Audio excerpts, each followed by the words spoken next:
जो भी student AEC paper में इंग्लिश लिए हुए हैं तो हम AEC पेपर का इंग्लिश का हम सिलेबस डिस्कस करेंगे। मेजर, माइनर और MDC पेपर का जो इंग्लिश का सिलेबस है उसको ऑलरेडी सेपरेट वीडियो में मैंने डिस्कस कर चुका हूँ। इस डिस्क्रिप्शन में उसका लिंक दे दूंगा। अगर कोई स्टूडेंट मेजर, माइनर और MDC में अगर इंग्लिश लिया है तो हम लोग सेपरेटली इस वीडियो में बात करेंगे। AEC पेपर में किसी ने इंग्लिश ले रखा है तो उससे पहले एक और काफ़ी ज़रूरी बात कि काफ़ी सारे बच्चे कंफ्यूज रहते हैं कि AEC और MIL में क्या डिफरेंस है। तो देखो, AEC का फुल फॉर्म होता है एबिलिटी इन्हांसमेंट कोर्स और इस MIL का फुल फॉर्म होता है MIL modern Indian language.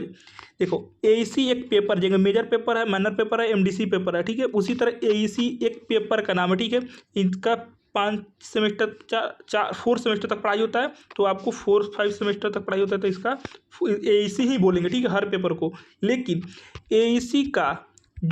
AEC जो फर्स्ट सेमेस्टर है, ठीक है, फर्स्ट सेमेस्टर में ही सिर्फ उसको MIL बोल सकते हैं। क्यों? क्योंकि AEC में जो भी सब्जेक्ट है 7-8, ठीक है, जैसे कौन कौन सब्जेक्ट है, इंग्लिश है, हिंदी है, भोजपुरी है, उर्दू है, ठीक है, इसी तरह करके आपके पास 7-8 सब्जेक्ट है और वो सभी के सभी भाषा वाला सब्जेक्ट है जिसको लैंग्वेज पेपर भी बोला जाता है। इसीलिए AEC को फर्स्ट सेमेस्टर में MIL बोला जाता है। क्यों? क्योंकि ये तो मॉडर्न इंडियन लैंग्वेज मतलब मॉडर्न इंडियन लैंग्वेज, इसमें खुद आ रहा है लैंग्वेज, मतलब AEC के फर्स्ट सेमेस्टर में सिर्फ लैंग्वेज पेपर ही होता है, जैसे इंग्लिश, हिंदी, उर्दू, तो ठीक है। तो इसीलिए AEC को फर्स्ट सेमेस्टर में MIL भी बोला जा सकता है, लेकिन सेकेंड सेमेस्टर में जाइएगा तो उसको AEC बोलेंगे, MIL नहीं बोलेंगे, ठीक है।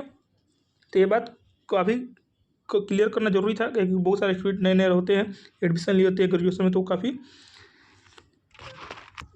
क्या बोलते उसको दिक्कत में रहते हैं कि AEC बोले कि MIL बोले, कोई आके बोलता है कि MIL के हम लोग ये पढ़ने वाले हैं, वो पढ़ने वाले, दिक्कत होता है। तो आज हम डिस्कस करने वाले इंग्लिश, अगर कोई AEC सब्जेक्ट में लिया है तो आइए देखते हैं। तो टोटल इसमें 4 यूनिट पढ़ने हैं, ठीक है, ये आपका किसी काम का नहीं है।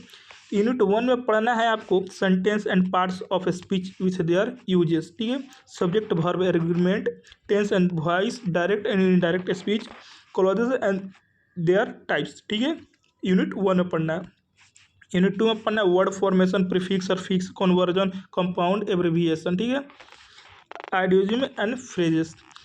फिर पढ़ना है punctuation, comma, colon, semicolon, hyphen, full stop, parenthesis, exclamation marks, slash, स्टॉपिस, etc, ठीक है, उसके बारे में पढ़ना है। यूनिट 3 में पढ़ना है कम्युनिकेशन के बारे में, डिफिनीशन और नीड्स, टाइप्स, कम्युनिकेशन के, ठीक है, method of communication, process, objective, barriers किसी का तो कम्युनिकेशन का, language of effective communication, body language, posture, gesture, attire, appearances and handshake. Unit 4 में है note making, circulars and memos, office notes, formal email, resume and CV notes, agenda, minutes. ये जो आपके 4 unit में है, ये सिलेबस इंग्लिश का सिर्फ और सिर्फ AEC पेपर के लिए है, ठीक है। MIC माइनर, मेजर और MDC पेपर के लिए बोले तो उसके लिए अलग सेपरेट वीडियो बना रखा है, उसमें आप लोग जाकर देख सकते हैं। इसके लिंक डिस्क्रिप्शन में डाल दूंगा उसका लिंक। तो thank you, take care, bye bye.